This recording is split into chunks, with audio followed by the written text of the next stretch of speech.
RCN. Le son de la différence. The Red Shoes.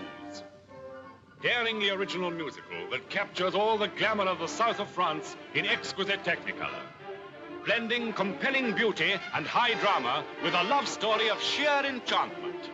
Assembling a cast of international stars to endow an enthralling film with their rich vitality. And making the outstanding debut of this or any other year, a lovely red-headed girl graced with all the talents, Moira Shearer. Bonsoir et bienvenue dans l'émission Grand Écran, l'émission cinéma de RCN 90.7. Et vous écoutez votre fidèle et cher présentateur Roland Marotel. Et cette fois-ci pour cette spéciale, on avait un petit peu teasé la dernière fois, il me semble, n'est-ce pas Antoine, un tout petit sur peu, le sujet d'émission, car on va parler d'un duo de réalisateurs britanniques extrêmement reconnu dans le milieu des cinéphiles. Je parle bien évidemment de Michael Powell et Emeric Pressburger. Voilà. Et je suis très content de faire cette émission. On l'a préparée, on voulait la faire depuis quelques temps déjà. Et cette fois-ci, en plus, on a deux bons guests, deux bons invités avec nous. J'ai donc Marie. Comment tu vas, Marie ? Très bien, je suis très heureuse de... Vétérante de grand écran, parce que tu faisais partie de l'émission depuis bien avant que je reprenne, on va dire ça comme ça. C'est vrai que c'est une spéciale retrouvaille aujourd'hui. C'est une spéciale retrouvaille. Je dis vétérante, mais en plus c'était la plus jeune du tour de table. Et bien évidemment, avec moi je suis très content également de la voir. C'est bien évidemment Aurélien, l'ancien animateur de grand écran, celui qui m'a laissé les clés, on va dire ça comme ça. Le retour du patron. Retour du patron. Non, rien du tout. Mais en tout cas, j'ai l'impression qu'on avait cette idée d'émission Michael Powell et Emeric Pressburger, alors que j'étais encore plus ou moins au micro. Ouais, c'est bon, je parle assez près parce que j'ai perdu mes habitudes radio. Mets-toi face au micro en fait. D'accord, et j'ai peut-être retiré le masque aussi. Ce serait bien parce que là j'étais en mode Covid. Donc on met les masques. Donc oui, il me semble qu'on avait déjà évoqué cette idée il y a bien 3-4 ans. Antoine, il frétillait à l'avance de... c'est vrai que cette émission, ça faisait quelques années qu'on se disait allez, on l'a fait en mois de juin, on peut pas faire tout un cycle dessus, il faut trouver le bon... Et du coup, comme cette année, on ne fait plus de cycle mais des émissions entre guillemets individuelles, c'est vrai que ça correspond parfaitement à ce schéma. Exactement, ça correspond parfaitement avec le schéma qu'on voulait présenter, notamment donc on présente un peu tout et surtout des sujets qui nous tiennent vraiment à cœur. Et donc Michael Powell et Pressburger, c'est deux réalisateurs qui ont commencé, on va dire à peu près dans les années 30. D'ailleurs, Michael Powell, lui qui est né à Canterbury dans le Kent le 30 septembre 1905, il entre dans l'industrie cinématographique à l'âge de 18 ans en devenant l'assistant du cinéaste Rex Ingram dans les studios de Nice. Tour à tour photographe de plateau, caméraman, directeur de la photographie, monteur, scénariste, Powell peut enfin réaliser son premier film en 1931. Il dirigera ainsi 23 moyens et longs métrages jusqu'en 1936, dénommé Quota Quickies, des productions anglo-saxonnes à petit budget, uniquement destinées à la consommation interne du Royaume-Uni. Donc c'est vraiment à partir de là qu'il va commencer à se forger sa carrière de réalisateur, et c'est vraiment en 1937 qu'il réalise enfin un film, voilà, selon son cœur, donc à l'angle du monde, où il s'attache à décrire en fait la vie sauvage d'une petite communauté d'insulaires face à des éléments d'une nature hostile. Le film a eu un grand retentissement et a pu permettre à Michael Powell d'avoir un nom, on va dire, avec une aura un petit peu internationale. Ouais, avec ce film, il s'attaquait à un sujet assez solide et très polémique à l'époque, parce que c'était un moment où on devait évacuer certaines îles qui n'étaient plus capables de rester autonomes, et ça a fait beaucoup de bruit à l'époque, et il a survé un petit peu sur cette vague de buzz, entre guillemets, et c'est vrai que le film est très poignant, très beau sur ces gens qui sont obligés de quitter une toute petite île sur laquelle ils ne pouvaient plus vivre, alors que ça faisait des générations et des générations sur laquelle ils vivaient. Alors, je suis bien content de savoir que ce film existe, mais comment on pourrait le regarder encore de nos jours ? Parce que j'ai l'impression qu'il n'existe aucune édition de ce film. Aucune édition, je l'avais vu à l'Institut Lumière par des petites copies, mais ça c'est le genre de copies qui existent en 3 exemplaires. C'est ce que j'allais dire, c'est à mon avis, c'est avec le British Film Institute qu'il faut voir dans ce sens, et peut-être que de réalisateurs, comme on va peut-être en reparler, de Scorsese ou autres, qui ont cette habitude aussi de numériser, de lever des fonds pour développer ces films anciens et les remettre au goût du jour. J'ai d'ailleurs le très net souvenir de l'avoir vu sans sous-titres, donc ça devait être un prêt de la BBC des archives de la BBC Je pense, ouais, clairement. ou du centre de la Ça arrive cinématographie. beaucoup que l'Institut Lumière, la Cinémathèque à Paris et forcément d'autres cinémathèques à travers le monde s'échangent des films et je pense qu'il y a de très fortes chances qu'elles venaient directement d'Angleterre. Bah, c'est le début de la période de fin. C'est comme ça que Poel a commencé avec des films qui aujourd'hui ne sont jamais sous-titrés totalement, qu'on ne peut regarder quasiment nulle part et qui passeront quasiment jamais à la télé. Et c'est quelque part dommage parce qu'on peut pas voir comment Michael Powell a réellement débuté et évolué au début de sa carrière. Mais je pense que ces films existent quelque part. Donc c'est vraiment en tout cas, c'est 20 quand même centimètres bien de poussière. d'avoir pu remettre à la lumière du jour des films qui, pendant longtemps, avaient été complètement oubliés de l'histoire du cinéma. Alors, pendant quelques décennies, on en reparlera plus tard. Hein. Oui. Tu as cité Martin Scorsese qui a permis la réhabilitation. Il y a eu d'autres cas de cinéastes qui ont pu en reparler, et même parfois, étonnamment, en reparler dès les années 90.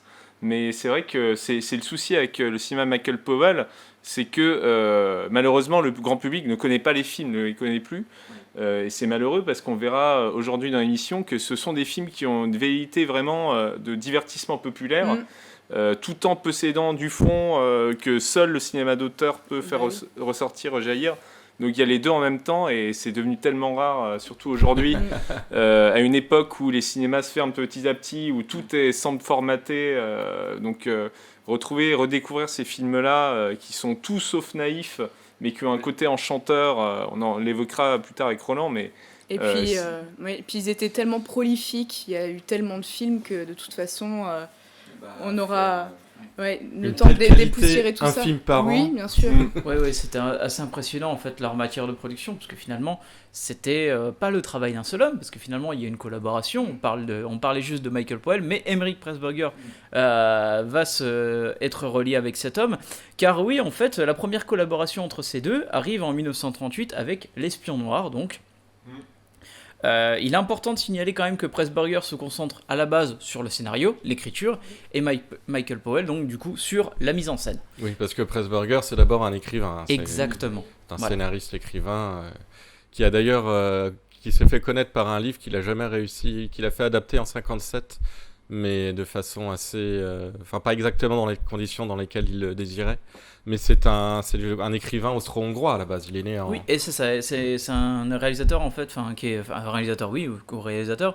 Il est né en Hongrie et il a migré en fait avec ses parents en Angleterre. Puis l'Allemagne nazie. Exactement. Si vous voulez un parallèle en fait, collaboration Pressburger, l'Empire austro-hongrois. Oui. L'Empire austro-hongrois. Merci Roland pour la précision. Mais si vous voulez une sorte de parallèle français, alors bien sûr, il faut se remettre dans les années 30 en France, mais ça me fait beaucoup pensé à la relation qu'avait Marcel Carné, réalisateur français des années 30-40, qui a travaillé notamment avec Gabin, et un peu la figure du réalisme poétique, parce qu'il s'est associé à un scénariste, cinéaste, qui était Jacques Prévert, qu'on connaît plus pour ses poèmes que pour ses scénarios, mais en se replongeant dans les années 30-40, les grands films français, c'était Quai des Brumes, donc Marcel Carné-Prévert, c'était plus tard Les Enfants du Paradis, réalisé pendant la Seconde Guerre mondiale, et on verra d'ailleurs qu'il y a il y a une mise en parallèle qu'on peut faire avec le cinéma de Paul Pressburger parce que les deux groupes de cinéastes ont travaillé aussi pendant la Seconde Guerre mondiale et ont aussi fait des films qui portaient en eux une forme de propagande entre guillemets. Mais même avec L'Espion Noir d'ailleurs. Oui, complètement. Justement, on peut rapprocher avec Le Drôle de Dame, le film de Marcel Carné qui sort en 1937 et qui s'inspire du roman de Clouston aussi. Ah oui. C'est vrai, ouais. Le même roman, le même auteur a servi de base pour les deux. Oui, ça je ne savais pas. Tu vois, dans la mise en parallèle, j'ai même pas pensé à ça. Mais sinon, juste petite précision par rapport à Pressburger, il a bien fui l'Allemagne nazie parce qu'il était journaliste et scénariste au sein de la UFA. Ah d'accord. Ah oui, le Lufa, oui. Ouais, et donc forcément. C'est la grande société de production allemande. C'est ça. Et on comprend mieux la présence plus tard dans ces films de personnages d'origine allemande qui eux-mêmes fuient le régime nazi. On retrouvera ça dans Colonel Blimp. Enfin là on s'avance un peu trop, donc on va reprendre leur chronologique, mais parce que finalement, on est déjà en train de digresser. Il y a forcément eu la Seconde Guerre mondiale, car en 1940, pardon. Pour le coup, la propagande forcément va être travaillée dans les différents camps. En 1940, donc du coup, le ministère de l'Information du gouvernement de Churchill crée un département autonome chargé de produire des fictions dédiées aux conflits en Europe et d'informer le monde des dangers du nazisme. Alors Powell était un des réalisateurs qui était sollicité. Il y avait notamment aussi également Hitchcock et compagnie. Mais Powell propose un sujet vaste, voyant une mondialisation du conflit. Churchill accepte car il veut, pour lui, en gros guillemets, flanquer la frousse aux Américains et les faire rentrer dans le conflit le plus vite possible.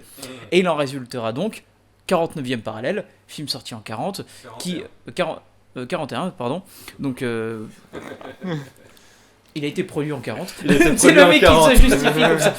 Tu as raison, il a été produit en 40. Et du coup, oui, 49e parallèle qui raconte l'histoire en fait de soldats nazis en fait qui vont se retrouver au Canada. Et forcément, il y a cette espèce de conflit en fait. Oui, parce que rappelons qu'à l'époque, le Canada, c'est l'Angleterre. Et oui. Du coup, d'office, le Canada est en guerre directement avec l'Allemagne nazie dès 1939. Et du coup, quand les Allemands se retrouvent, dans le film, les Allemands se retrouvent après de voir leur sous-marin, je crois, couler par la flotte anglaise, ils se retrouvent à se dépêcher de traverser le territoire canadien pour se retrouver aux États-Unis et donc être en territoire neutre à l'époque. Et c'est du coup, il arrive plein de péripéties qui sont à chaque fois révèlent une profondeur dans la personnalité de ces soldats allemands, un rapport au devoir, un rapport. Ils sont très humains, c'est très intéressant de voir qu'un des premiers films anti-allemands les présente sous un jour qui est attention, ce sont des êtres humains qu'on a devant nous, c'est pas que des méchants bêtes. La relation avec le personnage de Laurence Olivier, donc le Québécois qui donc le nazi essaye d'haranguer comme quoi en fait il y a une situation aussi où eux pour avoir leur propre langue, leur propre culture se démarquer d'un autre et lui tendent notamment le bouquin de Mein Kampf, très idéologique forcément et c'est limite si le personnage de Laurence Olivier en fait presque lui rayonner en fait parce qu'il lui dit bah non mais c'est une aversion quoi. C'est un asservissement comme une autre. Bien sûr, et du coup il met en garde tout le monde en disant regardez les ennemis qu'on a devant nous ont été pourris par Hitler, ils ont dévié du bon chemin et c'est pas vraiment une propagande anti-allemande comme on a pu le voir aux États-Unis pendant la Première Guerre mondiale où les Allemands mangeaient des enfants parce qu'ils sont naturellement mauvais. On l'a vu dans les rôles de Stroheim. Là directement, Powell Pressburger nous dit attention, c'est un régime contre lequel nous sommes en guerre et pas une idéologie. Oui. Mais Antoine, ce que tu dis, en fait, ça me fait penser que, contrairement à beaucoup de films de propagande de l'époque qui ont très mal vieilli et qui sont quasiment irregardables aujourd'hui, à part leur aspect historique, donc le côté documentarisant, de regarder des fictions. Mais les films de Powell Pressburger étaient si bien écrits à leur époque que finalement, ils n'ont pas vieilli vu qu'ils humanisaient l'ennemi. Voilà. Donc ça donnait une profondeur à l'histoire qui les faisait passer pour d'autres films que des simples films de propagande. Bête et méchant et manichéen. C'est exactement ça. Donc on reverra ça durant toutes les années 40. De toute façon, ils produiront d'autres films à destinée propagandiste selon Churchill. Mais en réalité, ils glissaient des propos que même Churchill parfois n'acceptait pas parce que c'était trop ambigu. C'était trop humaniste. C'est ça. Et c'était trop profond, trop universaliste aussi. C'est ce qui fait leur longévité aussi, finalement. Complètement. Et même du point de vue de certains cinéphiles, etc. Aujourd'hui, si les films sont encore regardés et aimés, c'est parce qu'ils ont su garder une certaine indépendance, finalement. Et ça pourrait être le sujet d'une prochaine émission sur comment un film de guerre et de propagande peut-il vieillir. C'est bien, on va peut-être finir déjà l'émission en cours. On va pas trop digresser vers là, mais en tout cas, oui, 49e parallèle, dès 2-3 ans après leur première collaboration, c'est, je trouve, déjà un coup de massue artistique. Les plans sont magnifiques, le noir et blanc est très bien utilisé, tout l'espace canadien est très bien mis en oui, la façon de filmer valeur, la nature canadienne, ouais. les grands espaces, notamment les grandes montagnes, il y a vraiment quelque chose d'intéressant sur le travail en fait de l'utilisation même du titre, le 49e parallèle, parce que forcément c'est sur la ligne de démarcation entre le Canada et les États-Unis, qui est très importante parce que finalement cette histoire aussi de ces personnages qui veulent traverser donc la frontière américaine, parce que finalement c'est l'action du personnage du soldat déserteur qui va en fait être refoulé à la dernière minute et arrêté par la police canadienne. Voilà, c'est ça. Bon, ça donne envie parce que moi j'ai toujours pas vu un 49e parallèle. J'attends une ressortie Blu-ray. Parce que là, ça fait depuis quand même 15 ans, allez, que le DVD est sorti. Aujourd'hui, il coûte une blinde, je pense. Mais l'édition était magnifique, c'est la même édition du Narcisse Noir, Oui, avec voilà. les chaussons rouges. Il y avait des premières très éditions bien refaites, DVD très bien refaites. ouais. D'ailleurs, que plus tard, Carlotta reprendra pour faire sa collection magnifique de Blu-ray dont on parlera tout à l'heure. Mais il manque le 49e parallèle, problème de droit sans doute, voilà, malheureusement. Et puis, c'était un film en noir et blanc. Parce qu'on connaît les Powell Pressburger pour leurs films en Technicolor. Alors que Donc, leur c'est ça premier aussi. film en Technicolor, c'est Le voleur de Bagdad, je crois, en 1940. Et oui, même si, attention, Un film an avant. particulier. Oui, très Le particulier. voleur de Bagdad étant une co-réalisation de Michael Powell, Pressburger ne faisait pas partie de la distribution. En plus de ça, les autres réalisateurs, il me semble qu'ils s'étaient fiche à la porte. Donc il a dû reprendre à la volée une réalisation qui a déjà été touchée par 2 autres gars. Oui, parce que à l'époque, ils voulaient concurrencer les blockbusters américains. Du coup, Michael Powell, qui était un cinéaste naissant, ils se sont dit on va les laisser à ce petit jeune, bon, qui avait déjà 35 ans, mais quand même, la possibilité de réaliser un grand blockbuster anglais. Et la production ni la sortie n'ont été à la hauteur des attentes C'est sûr. Des financiers. Après, c'était un remake d'un film américain de Raoul Walsh. Il me semble qu'à l'époque, c'était l'acteur Conrad Veidt. Conrad Veidt, alors, ouais, à en l'époque, oui, Angleterre, qui joue le rôle du méchant, il me semble, Il dans la joue version Jafar. de Powell. Il joue Jafar, Jafar. Il joue Voilà. Jafar, Parce que oui, c'est l'histoire ça. donc, du voleur de Bagdad, donc c'est un film sorti en 40. Vite fait, on va en parler parce que sinon on va être un petit peu en retard. Où le jeune Ahmad, en fait, un légitime prince de Bagdad, a été dépossédé de son trône par le grand vizir, donc Jafar. Dans sa cellule, en fait, Ahmad va faire la connaissance d'Abou, qui est campé donc par Sabou, qu'on va retrouver notamment dans le Narcisse Noir, si je dis pas de bêtises. Exactement. Oui, donc qui est voleur et qui va l'aider à s'enfuir. Et en fait, à Bassora, il va tomber amoureux de la princesse, la fille du sultan, le collectionneur aux 40 000 jouets. Donc, Je pense que ça devrait rappeler un certain dessin Voilà, animé que mais nous avons tous je ne vu. vois pas de Grosso quoi tu modo, parles. Quel dessin animé. Grosso modo, c'est une adaptation des Mille et une nuits en Technicolor qui est certes encore très jolie aujourd'hui, même si ça a mal vieilli. C'est Le bon, thème de l'œil est très bien utilisé. Voilà. Voilà, Oui, c'est vrai. sympa à Très, très regarder. beau, ouais. Disons qu'il y a des motifs qui réapparaîtront chez Paul Pressburger par la suite, mais en quoi ce film est un tournant? Dans le sens où c'est la première fois que Powell tente l'univers merveilleux, et en fait cet onirisme merveilleux, il va le reprendre plus tard dans ses futures collaborations Les avec chaussons Pressburger. rouges, les contes Donc ça va, d'Oprah, ça va ouais. entraîner la suite. Les images restent en tête. Et finalement, c'est ce que l'on va voir en 43 avec la création d'Archer Film Production. Alors, le logo est très connu, on voit la fameuse cible avec forcément une flèche qui va taper Qui en met plein dans le milieu. mille. Voilà, qui met dans le mille. Alors, ce logo apparaît déjà dans le précédent film Un de nos avions n'est pas rentré, donc sorti en 42. Donc c'est un film, pareil, on est encore toujours sur Alors le celui-ci, fameux j'ai dû le histoire voir, de mais je m'en propagande. souviens plus. Ça raconte l'histoire en fait en 42 d'un On retour a de mission amnésie sur mal l'Allemagne avec un bombardier donc qui est atteint par la DCA, qui s'écrase sur la côte anglaise. Enfin, il y a toute une histoire. Notamment, on retrouve donc George Terle, Eric Portman ou Hugh Williams. Et donc, on est vraiment encore dans ce que l'on appelait sur les films pour on va dire, pas glorifier la guerre, mais parce que Powell était plus intelligent que ça, pour glorifier finalement, on va dire, le cahier des charges britannique. Ils arrivent en 43 avec un autre film, c'est Colonel Blimp. Colonel Blimp, alors Pas là, des moindres. Et Ça, c'est c'est un finalement tournant. le premier vrai film d'Archer. Ouais. Il offre une vision caricaturale du bellicisme stupide et borné émanant du monde militaire.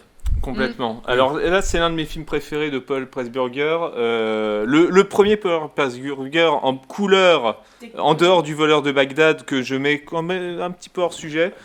Colonel Blimp, alors j'ai tellement de raisons d'aimer ce film que ça va être très compliqué 3 de heures. synthétiser en 2 secondes. Un film Mais de 3 grosso heures. modo, c'est comment l'histoire de l'humanité du début du XXe siècle jusqu'à la Seconde Guerre mondiale a évolué. Comme quoi les vieilles valeurs sont en train de disparaître pour être remplacées par ce qui conduira plus tard à 2 conflits extrêmement meurtriers.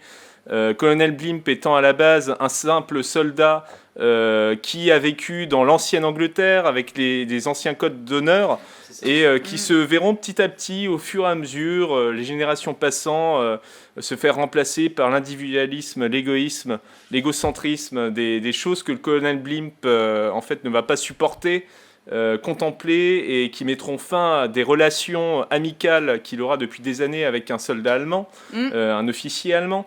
Donc ça représente à la fois un film qui certes veut redonner confiance en son armée, qui veut en même temps forcer les peuples à se réconcilier. Donc c'est un film humaniste et non pas manichéen. C'est un film absolument magnifique, mais Il y aurait tellement à C'est, dire. Le personnage de Deborah Kerr qui fait sa première collaboration, il me semble, avec Michael Powell avant de Narcisse Noir, elle joue 3 rôles dans ce film, et on peut lire ces 3 rôles comme étant une sorte d'allégorie de l'Angleterre, la nation, la patrie, que Colonel Blimp d'abord laisse échapper au profit de... Bref, il rencontre une fille avec laquelle il tombe amoureux, et il préfère la donner à son ami qui est allemand, donc joué par Anton Walbrook, qui est un acteur aussi récurrent chez Michael Powell. Plus tard, il rencontrera à nouveau cette femme, mais ce sera une autre identité, mais c'est exactement la même actrice, donc Deborah Kerr, qui l'épousera. Donc quand il deviendra un colonel, respecté par l'armée. Et encore plus tard, quand il sera vieux, il rencontrera une jeune officier anglaise qui sera toujours jouée par Deborah Kerr et qui lui rappellera l'ancienne femme qu'il a perdue et son ancienne amitié avec son ami joué par Anton Walbrook. C'est l'image d'Angleterre en fait. Oui. À chaque fois, il y a l'Angleterre qui quitte, qui reprend et qui laisse aux nouvelles générations, donc cette jeune soldat allemande, anglaise, pardon, il y a énormément de symbolique dans ce film. Là, j'en bafouille tellement qu'il y a de choses à dire. C'est un film, en fait, comme tu le disais, du coup, pour résumer, qui peut se retrouver finalement en un long flashback sur 4 périodes différentes. Et qui, d'ailleurs, qui n'a pas vraiment plu à Churchill à l'époque, hein, parce que c'était censé être un film... C'est pas assez manichéen. Oui, voilà, c'est pas assez manichéen. C'est un film qui est aussi dans un ordre, comme tu le dis, déchronologique, parce que finalement, ça se déroule au début en 42, où le général Clive, en fait, chef de garde territorial, se souvient, et forcément, on voit après ce qui se passe en 1902, puis en 1914, et en 1939. Donc en plus, ça revient sur 2 guerres mondiales. Et forcément, la situation du personnage du colonel Blimp, du personnage de Clive Candy, pardon. Parce que Clive Candy, c'est vrai que c'est parce qu'en fait, vas-y, explique Roland, c'est un peu compliqué. Colonel Blimp, en fait, c'est un nom caricatural, en fait, britannique. À la base, c'était même une série de strips. D'un personnage de BD satirique. Vraiment très ancien, qui c'était une sorte de caricature de l'armée, du vieux soldat militaire ridicule.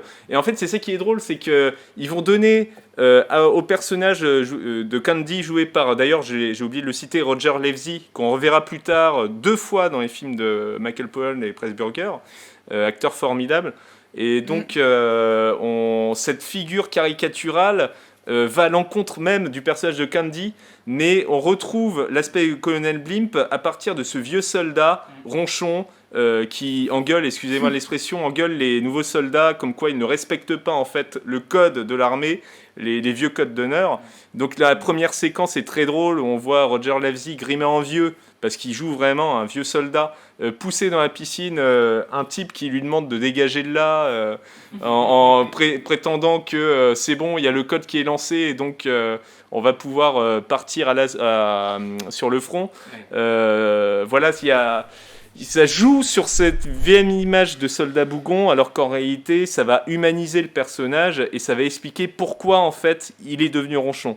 Il regrette, en fait, un temps qui a disparu. C'est un film qui est empreint de nostalgie, qui est vraiment très beau. Et il y a déjà ce petit caractère onirique qui commence à émerger, même si on reste dans un récit réaliste.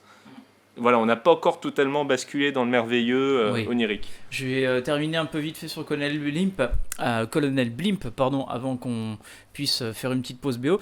Il y a aussi, vraiment, je trouve, avec ce film, une force de mise en scène absolument incroyable. Il y a une scène absolument géniale. Donc en fait, on voit le personnage donc, de Clive Candy, jeune fringant en 1902, qui va se battre en duel avec l'officier allemand, Théo, qui va devenir donc son ami plus tard.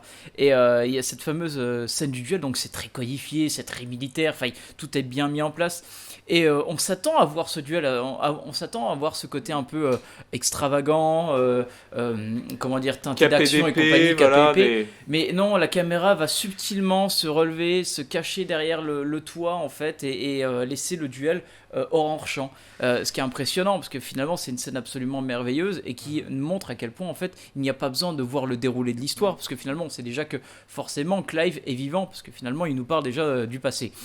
Et c'est une chose qu'a repris notamment Scorsese pour son Raging Bull, la fameuse scène où le personnage de Jake LaMotta, incarné par Robert De Niro, va gagner le titre mondial contre Marcel Cerdan. On ne voit pas le combat, mais on voit tout le déroulé de la situation du personnage personnage, donc qui va partir de ses vestiaires jusqu'à l'entrée du ring. On voit tout ce déroulement, ce déchaînement, qui normalement doit être le combat le plus important pour LaMotta. Et en fait, on voit juste un texte qui arrive à la fin qui montre victoire de LaMotta par KO, quoi. C'est une idée où Scorsese ne savait pas comment mettre en place sa scène. Il a revu Colonel Blimp, il a fait Michael Powell a raison. Il n'y a pas besoin de tout montrer en champ principal. Mais il y a le Scorsese est un très des plus important. fervents admirateurs de Pressburger. On en reparlera après. Mais... Et on en reparlera bien évidemment après. On fait tout de suite une petite pause BO. Alors, en relation avec le Colonel Blimp, on va mettre le thème des British Grenadiers.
Et voilà, donc c'était un morceau que l'on entend dans Colonel Blimp, les British Grenadiers, forcément.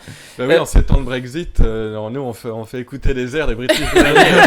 Ah bah, on peut en profiter avant que ça soit...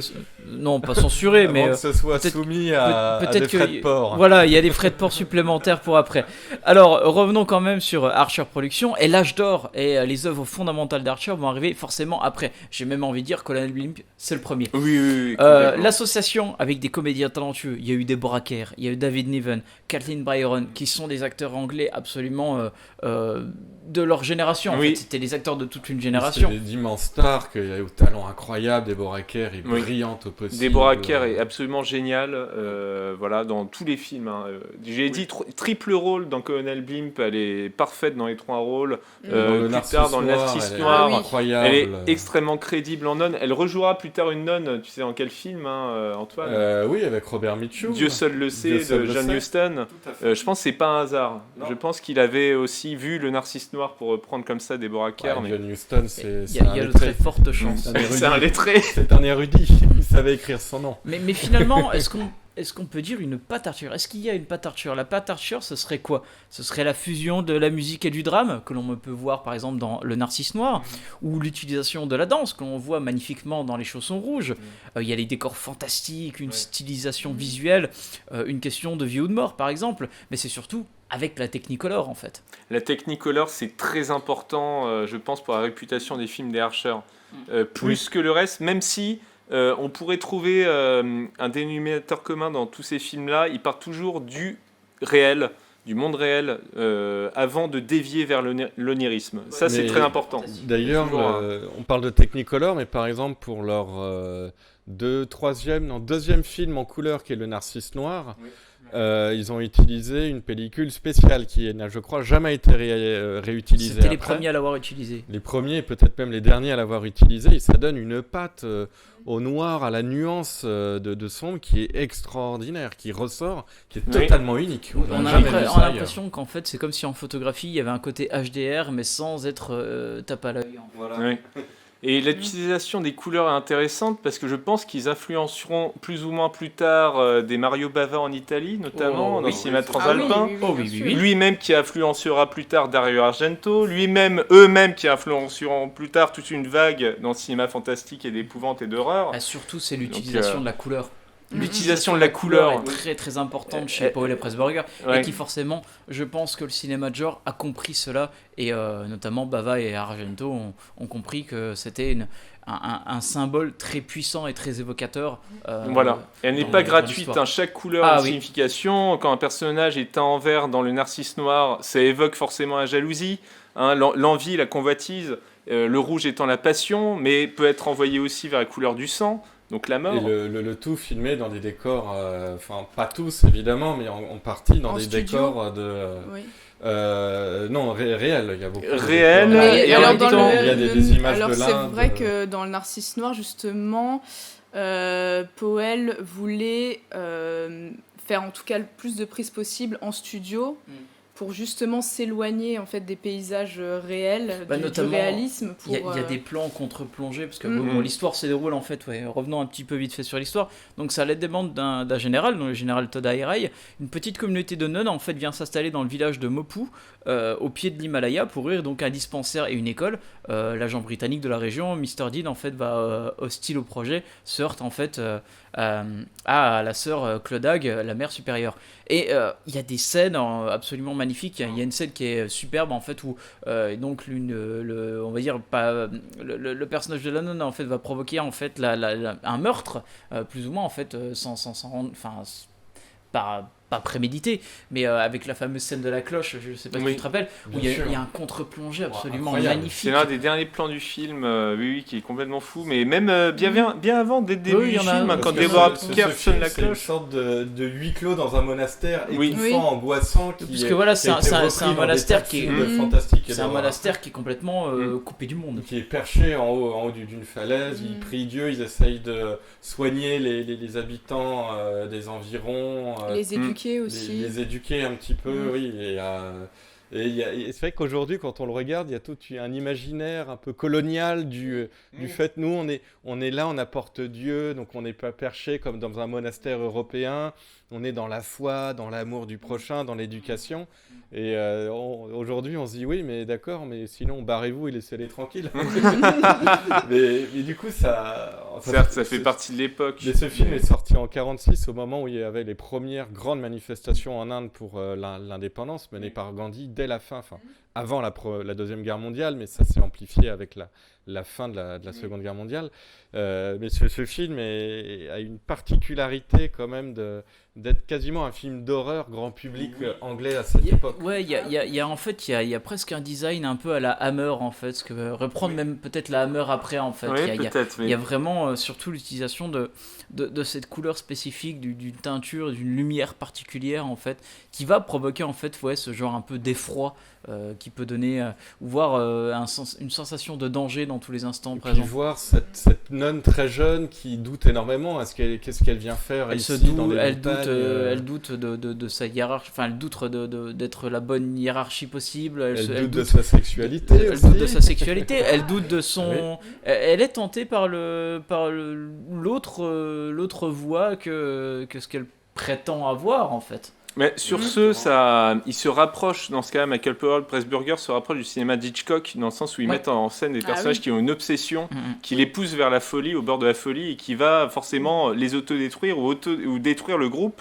Sauf que j'ai l'impression qu'ils sont allés plus loin qu'Hitchcock. Alors, contrairement à Hitchcock, c'est pour ça qu'en fait, eux vont forcément revenir sur un sujet beaucoup plus important pour eux, en fait, qui est, on va dire, les contes, les opéras, parce que finalement, ça se voit avec Les Chaussons Rouges, le film qui sort tout de suite après, en 48, avec l'histoire donc de Victoria Page, qui est une jeune danseuse et qui est reliée donc avec le compositeur Julian Craster, qui sont engagés en même temps donc dans la troupe du célèbre Lermontov. Donc Julian va écrire donc un ballet inspiré du conte d'Andersen, Les Chaussons Rouges, d'où le titre. Mais la danseuse étoile, c'est l'histoire d'une fille qui est tentée par le diable, qui trouve des chaussons.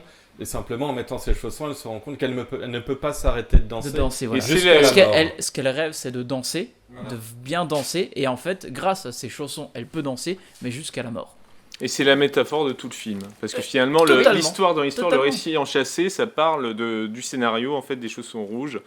Scénario, d'ailleurs, qui peut vous faire penser, si vous voyez ce film aujourd'hui, pourra vous faire penser à un film beaucoup plus récent et malheureusement plus connu.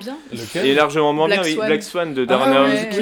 Oui, clairement, Black Swan... je voulais pas m'en souvenir. Désolé, mais Black Swan, qu'est-ce que c'est ? C'est Les Chaussons Rouges qui a forniqué avec Perfect Blue de Satoshi Kon, quoi. Si vous mélangez les deux, voilà. Aronofsky plagie des plans de Satoshi Kon, c'est très surprenant.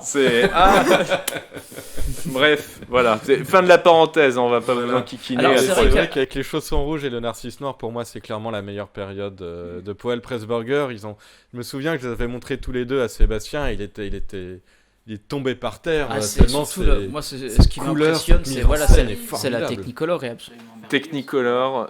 Et puis, pardon. Non, mais vas-y. je voulais juste dire aussi que on voit aussi leur volonté de monter une sorte de spectacle total qu'on peut après voir dans les contes d'Hoffmann.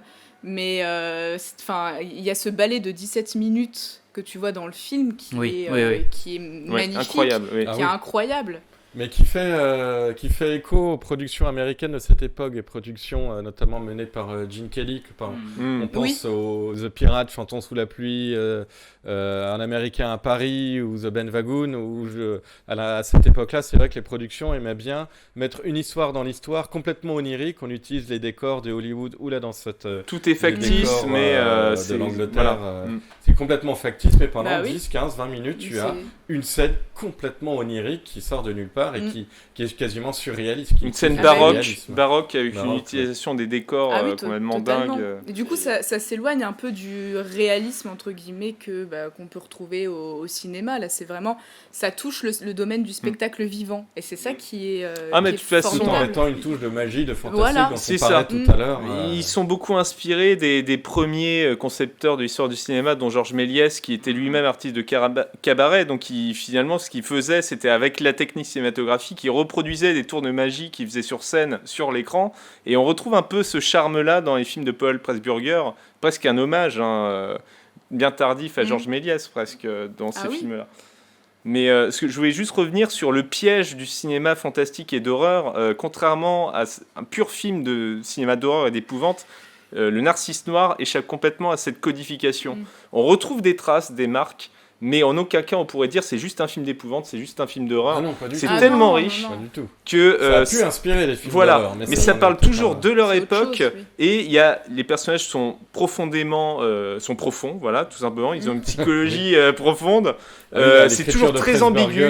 Il y a une écriture très fine qui fait qu'on ne peut pas dire lui c'est un pervers, elle c'est une chaudasse, elle est complètement cinglée. Lui, c'est Ils ont le toujours héros, voilà, ils sont toujours sur une ligne obscure en nuances de gris. Parce que même Qui dans fait que- les chaussons rouges, on retrouve ce même type de relation entre les personnages, toujours une relation qui est très érotique entre personnages. Oui, complètement, Tout le oui. temps. Ah, il y a une obsession qui Une n'est pas obsession pour juste l'érotisme. artistique, oui. Il adore montrer deux personnages qui se regardent intensément. Et même, Oui.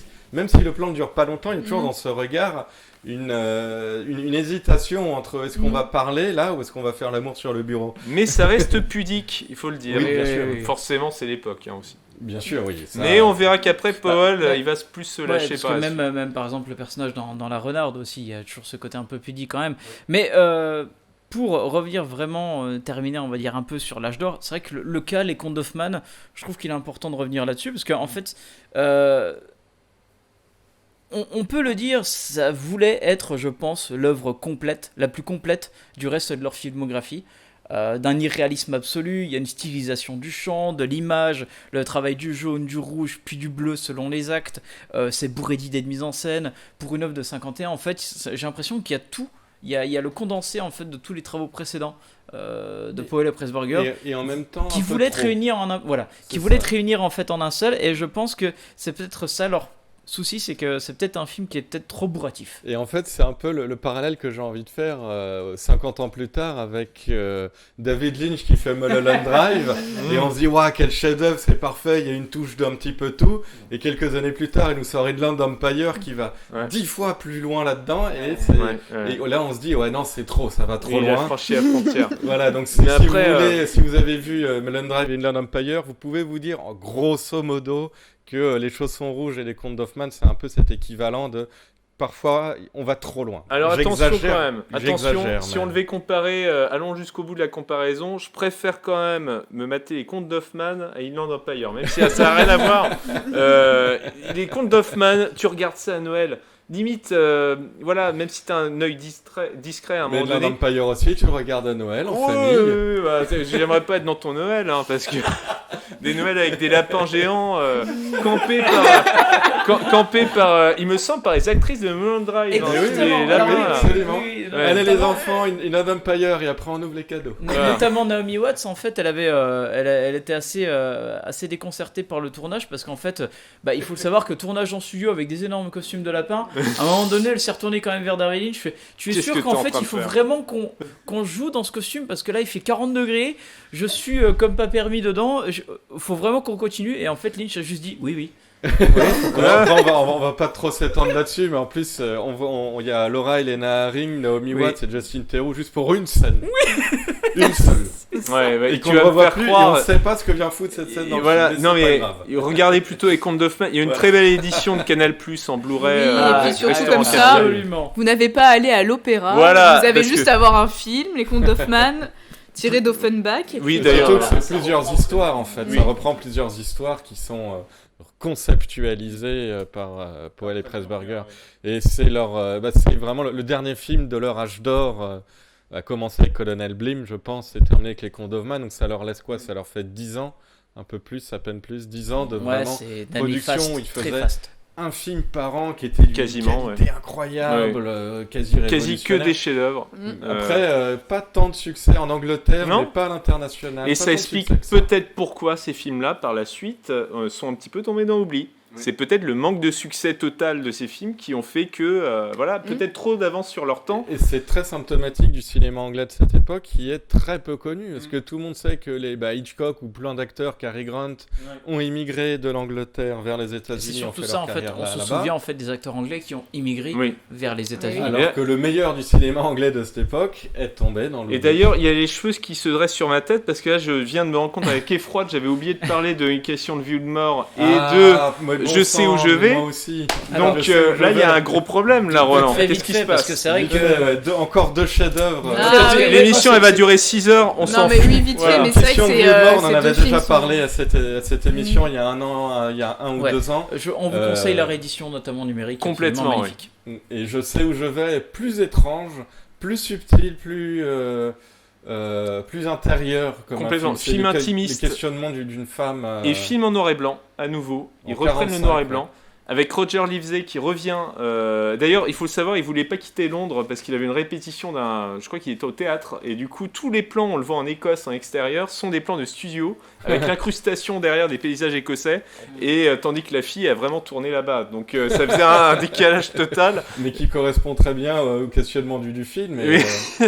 et vraiment, ouais, c'est cette phrase de cette femme qui dit je sais où je vais, I know where I'm going. Oui. Et Ah, j'adore incroyable, ce film. Ça Non. a bouleversé à l'époque. L'un de mes films préférés en noir et blanc, mais j'ai pas vu le 49e parallèle, donc du coup. Alors, le 49e parallèle va être peut-être moins profond quand même que je sais où je vais. peut-être, mais, peut-être. après, Une question de vie ou de mort est quand même aussi un des grands films sur la question, Oui. comme le titre l'indique, une question de la mort, parce que c'est un homme qui conduit un bombardier qui est sur le point de s'écraser. Et donc il meurt, il va au paradis, mais il y a tout un procès et l'homme se dit mais non, moi je veux vivre, j'ai gagné, je suis en train de gagner la guerre, laissez-moi descendre sur terre, retrouver l'amour, parce que C'est la ça, en dernière fait. parole Il y a qu'il a la entendue, fameuse histoire d'amour, en fait, voilà, c'est la dernière parole au qu'il a moment où il entendue. va mourir, il entend la voix d'une interlocutrice qui est au micro, qui essaye de le guider vers l'aérodrome. Et du coup, pendant le procès, on lui dit il y a un procès au paradis. Pendant ce temps, tu vas aller sur terre, on va voir ce qui va se passer et on pourra prendre, nous, dans les cieux, les anges, notre décision. Et ça peut paraître un peu grotesque dit comme ça aujourd'hui, une espèce de entre un procès au paradis avec des anges, est-ce que cet homme doit vivre ou mourir? Alors on se dit oui, on se doute bien de la fin, d'accord, mais il faut vraiment le voir pour regarder à quoi ressemble ce procès, à quoi ressemble sa vie sur Terre, quel est le rapport entre la mort et la vie au sortir de la Deuxième Guerre mondiale qui, dès à l'époque, on savait qu'il avait fait 50 millions de morts, et du coup c'est un questionnement qui à l'époque était avait une puissance Il était d'évocation. pertinent, incroyable. il est toujours. Et surtout que c'est pas du tout grotesque dans le sens où on pourrait se dire oh là là c'est lié à la religion, etc. Parce qu'au final on peut aussi, il y a une part psychologique à l'histoire, on n'est pas forcément sûr de ce qui se passe réellement. Il y a encore Et une c'est fois ça de qui est plus très une intéressant. Parce qu'il ambiguïté. y a l'ambiguïté, genre, est-ce que c'est pas lui qui est dans Oui, le voilà, coma, qui est en train de tout à réfléchir fait. là-dessus D'ailleurs, qui est campé par l'excellent David Niven. Niven. Ah oui, Pour David le coup, Niven. donc on va faire une petite pause BO sur le Conte d'Hoffmann, forcément, Carole.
Et voilà, donc c'était un extrait issu du film Les Contes d'Hoffmann.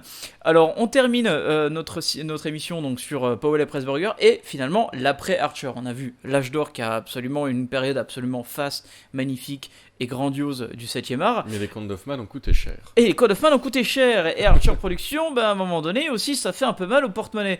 Et il faut quand même le signaler, c'est que là, les productions fast se sont ralenti de plus en plus. Les productions étaient même, je dirais même, un peu plus calmes. C'était des versions, des films un peu plus intimistes, on va dire ça comme ça, notamment avec Rosalinda, ou encore La bataille du Rio de la Plata, et Intelligence Service. Mais Michael Powell va quand même continuer sa carrière de réalisateur. Et finalement, le nom Archer revient de façon anecdotique en 66 avec Their Weird Mob. qui est notamment, donc je crois que c'était celui-là qui était australien. Alors exactement, il a dû se tourner vers l'Australie pour réaliser quelques-uns de ses derniers films, Michael Powell, et traduction française, c'est La Conquête du bout du monde, que j'ai en DVD, parce que même dans les coffrets Blu-ray, il n'est qu'en DVD. Alors j'ai pas regardé le film, ça fait partie de ma wishlist, mais bon, je pourrai en reparler comme plus tard. 500 autres Mais films. Voilà, entre 57 donc avec Intelligence Service et 66 avec There Will Mob, Powell va quand même continuer sa carrière de réalisateur et sa carrière solo, et il va donc faire Peeping Tom. Alors là, attention, là. Absolument Le voyeur. polémique, Alors ça, doté d'une réception désastreuse et notamment éclipsée aussi par Psychose, Psychose. va provoquer Sort la une même fin de année, carrière ouais. quand même des plus anecdotiques malheureusement pour le réalisateur. et pourtant, c'est beaucoup plus symbolique que Psychose.